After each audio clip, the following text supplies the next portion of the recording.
हुजूर मियाँ मुहम्मद बख्श साहब क्या खूब लिखते ने भाइयों के बारे।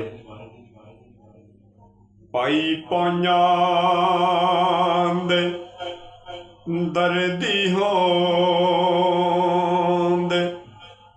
ते भाई पाइयां दियां बावां बाप सिरां दे ताज मुहम्मद मावां ठंडियां छावां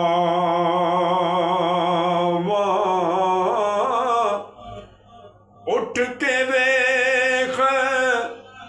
मुहम्मद बख्शा हुण नहीं पाई पाइयां दियां बावां इक्को प्यो दे जाए वखरियां वखरियां आरावां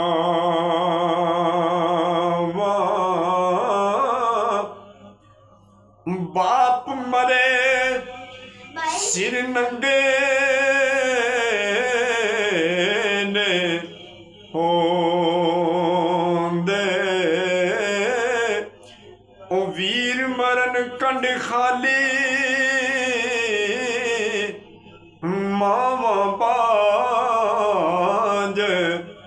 मुहम्मद बख्शा कौन करे रखवाली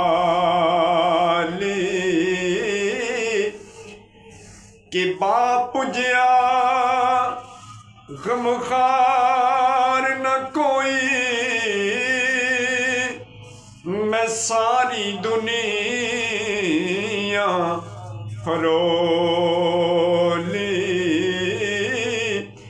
जेड़ी दिल सुकून देंदी ओ मिठड़ी बाप दी बोली।